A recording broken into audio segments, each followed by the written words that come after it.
रोज एक नई कहानी देखने के लिए चैनल को सब्सक्राइब करें और बेल आइकन दबाना ना भूलें। शारदा अपने परिवार के साथ हंसी खुशी रहा करती थी। एक रोज शारदा का बेटा राजू स्कूल से घर आता है। राजू, क्या बात है? तू इतना उदास क्यों है? कहीं तूने स्कूल के बच्चों से लड़ाई तो नहीं की ना? या टीचर ने तुझे डांटा है क्या? बता मुझे। कुछ नहीं माँ, एग्जाम की टेंशन हो रही है। छुट्टियों के बाद एग्जाम है और मुझे कुछ समझ नहीं आ रहा कि क्या करूँ। ऐसा क्यों सोचता है? तू तो पढ़ने में बहुत होशियार है और मुझे पूरा भरोसा है मेरा राजू एग्जाम में अच्छे नहीं बहुत अच्छे नंबर लाएगा। शारदा का बेटा राजू जैसे जैसे बड़ा हो रहा था और आगे क्लास में जा रहा था, उसकी टेंशन और भी बढ़ती जा रही थी, जो शारदा भी समझ पा रही थी। ऐसे ही समय बीतता है और राजू के स्कूल की 15 दिनों की छुट्टी पड़ती है।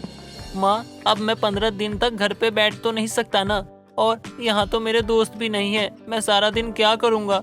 उसके लिए भी मैंने पहले से सोच रखा था। ये देख, गांव की 2 टिकट, हम गांव जा रहे हैं। क्या सच में माँ? लेकिन 2 टिकट क्यों? पापा नहीं आ रहे क्या हमारे साथ? नहीं, पापा के बॉस उन्हें इतने दिन की छुट्टी नहीं दे रहे, तो हम दोनों को ही गांव जाना पड़ेगा। माँ, मैं तो बहुत खुश हूँ। गांव में रिंकू, गोलू, चिंटू सबके साथ ना बहुत मजा आने वाला है। अब अगले ही रोज शारदा अपने बेटे के साथ गांव के लिए रवाना हो जाती है और एक लंबे सफर के बाद दोनों माँ बेटे गांव पहुंच जाते हैं। अरे राजू, तू कितना बड़ा हो गया है। 1-2 सालों में तो तू अपने माँ पापा की लंबाई का हो जाएगा। हाँ माँ, पिछले कुछ सालों में ना इसकी जल्दी जल्दी हाइट बढ़ी। ये सब छोड़ो, आप कैसी हो माँ? और रिंकू भैया भाभी कहीं नजर नहीं आ रहे? शारदा, तू तो जानती है, राजेश अपनी बीवी और बेटे के साथ 6 महीने पहले ही शहर गया, तो अपनी बूढ़ी माँ और अपनी इस बेटी को देखने नहीं आया वो इतने दिनों में। तू चल अंदर। शारदा अपनी माँ से मिलकर बहुत खुश थी और राजू अपनी कजन रिंकू से मिलकर बहुत खुश था। चल राजू, तुझे तुलसी से मिलवाती हूँ, वो तुझे देखकर बहुत खुश होने वाली है। तुलसी, अरे तुलसी कहाँ है? देख मेरे साथ कौन आया है। राजू, तू कब आया? मुझे तो विश्वास ही नहीं हो रहा। रिंकू, तूने मुझे पहले क्यों नहीं बताया कि राजू आ रहा है? मैं इससे खुद ही मिलने आ जाती। अरे ये जब यहाँ आया तब मुझे भी पता चला। यहाँ तक दादी को भी इस बारे में कुछ मालूम नहीं था। अब तीनों मिलकर खेत की तरफ घूमने निकलते हैं। तीनों बातें कर रहे होते हैं, तभी राजू तुलसी से कहता है, तुलसी, मैं तेरे लिए ना एक टॉय लेकर आया हूँ और कहानियाँ की किताब भी लाया हूँ। सच्ची? तू मेरे लिए इतना कुछ लेकर आया है? राजू, मुझे तो तुझे देखकर इतनी खुशी हो रही है, मैं क्या ही बताऊं। और मेरे लिए क्या लाया है राजू? मेरे लिए तो कुछ नहीं लाया। तेरे लिए ना मैं एक पेन लेकर आया हूँ जिसमें ना लाइट जलती है। रिंकू गुस्से में वहाँ से चली जाती है। तुलसी और राजू उसे रोकने की कोशिश करते हैं, लेकिन वो नहीं सुनती। जब से आया है बस उसी तुलसी के आगे पीछे घूम रहा है। तुलसी ये, तुलसी वो। आखिर मैं भी तो राजू की छोटी बहन हूँ, उसे मेरे बारे में भी तो सोचना चाहिए ना। अरे रिंकू, तू आ गई? राजू कहाँ है? बोलती क्यों नहीं है तू कुछ? आजकल के बच्चे भी ना। क्या हुआ मेरी गुड़िया रानी को? क्यों इतने गुस्से में है तू? राजू ने कुछ कहा क्या या तुझे परेशान किया? कहाँ है वो लड़का? ये लड़का भी ना बिना बताए कहीं भी चला जाता है। बुआ, वो तुलसी के साथ घूम रहा है, आ जाएगा थोड़ी देर में, ऐसा उन्होंने ही कहा है। अब अगले दिन रिंकू देखती है राजू तुलसी को बहुत सारा सामान दे रहा है जो वो शहर से लेकर आया है। फिर ये सब देखकर रिंकू को बुरा तो लगता है, लेकिन अब की बार वो राजू से बदला लेने का मन बना लेती है। ऐसे ही समय बीत रहा था और करीब राजू को गांव में 8 दिन से ऊपर हो चुके थे। लगता है ना तू कुछ ज्यादा ही नाराज है मुझसे। मैं तेरे लिए बहुत सारा सामान लेकर आया हूँ। मैं तो बस तेरे साथ मजाक कर रहा था। नहीं नहीं, मुझे कुछ नहीं चाहिए, मैं घूमने जा रही हूँ। साथ चलना है तो बता दो। हाँ हाँ, मैं भी आ रहा हूँ। वैसे हम कहाँ जा रहे हैं?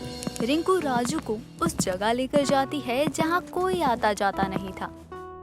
ये एक टूटा और पुराना घर था और गांव वाले उसे भूतिया घर के नाम से जानते थे। हम यहाँ क्यों आए? ये घर कितना पुराना और टूटा हुआ है। क्या हम यहाँ कुछ लेने आए हैं? नहीं नहीं, मैं तुम्हें यहाँ इसलिए लाई हूँ क्योंकि तुमने ही कहा था ना कि तुम्हें किसी से डर नहीं लगता। तो यही है वो भूतिया जगह जिसका नाम लेने से भी इंसान डरता है। अब तुझे पता चलेगा डर क्या होता है। नहीं रिंकू, मुझे यहाँ अकेला छोड़ के मत जाओ। यहाँ से मुझे निकालो, मुझे बहुत डर लगता है। रिंकू, रिंकू मेरी बात सुनो। रिंकू। रिंकू राजू को उस भूतिया घर तक लेकर उसे उस घर के अंदर धकेल कर आ जाती है। इधर राजू दरवाजा पीट रहा होता है, लेकिन रिंकू उसे वहाँ अकेले छोड़ गई थी। मुझे बहुत डर लग रहा है। रिंकू ने मेरे साथ अच्छा नहीं किया। मैं जब यहाँ से बाहर जाऊंगा ना तो माँ और नानी से उसकी शिकायत करूंगा। अरे कौन है? किसने मेरे घर में घुसने की जरूरत की? कौन है? कौन है? मैं कहता हूँ सामने आओ। कौन है? कोई है? मेरी आवाज सुन रहा है? मेरी मदद करो, निकालो मुझे यहाँ से। राजू डर से कांप रहा था और राजू जब उस डरावनी आवाज को सुनता है तो और भी ज्यादा डर जाता है। अब अचानक से एक बुढ़िया जिसकी कमर झुकी होती है, हाथ में एक लाठी जिसके सहारे वो चल रही थी और कपड़े फटे मैले कुचले, जिसे देखकर राजू बेहोश हो जाता है। तभी वहाँ राजू की नानी शारदा और रिंकू तुलसी के साथ गांव के लोग पहुँच जाते हैं। तुलसी, तू सच कह रही है ना? तूने रिंकू और राजू को इसी भूतिया घर में आते हुए देखा था ना? हाँ बुआ, तुलसी एकदम सच कह रही है।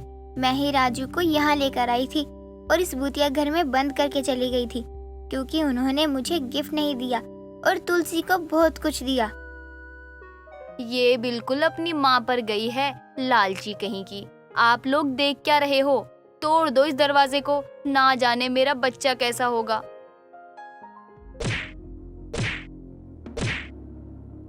दरवाजे के टूटते ही शारदा अपने राजू को बेहोश पाती है, लेकिन एक तरफ लोग एक बुढ़िया को बैठा देखते हैं, जिसे देखकर सभी चौंक जाते हैं। शकुंतला, तू जिंदा है या फिर शकुंतला के भूत को देख रही हूँ?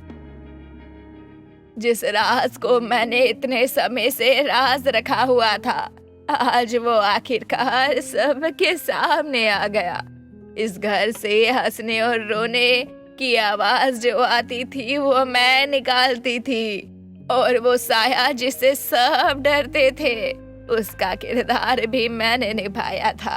अपने बच्चों के चले जाने के बाद मैं नहीं चाहती थी कि मेरे इस घर को और कोई अपनाए, जिसकी कोशिश गांव वालों ने शुरू भी कर दी थी।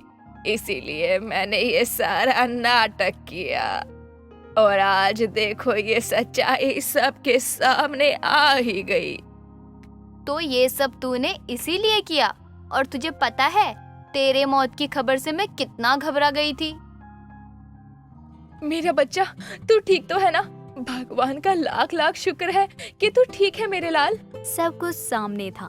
उस भूतिया घर की सच्चाई, राजू को रिंकू का उस घर में बंद करना, ये बस एक शरारत थी, लेकिन इसके पीछे का पुराना राज खुलकर सामने आ चुका था। लेकिन बाद में रिंकू राजू से माफी मांगती है और राजू भी रिंकू को माफ कर देता है। साथ ही अपनी छुट्टियां बिताने के बाद शहर जाते जाते वो रिंकू को तुलसी से भी ज्यादा तोहफे देकर जाता है। दोस्तों, अगर आपको ये कहानी पसंद आई तो इसे लाइक करें, शेयर करें और कमेंट करके बताएं कि कहानी में आपको सबसे अच्छा क्या लगा।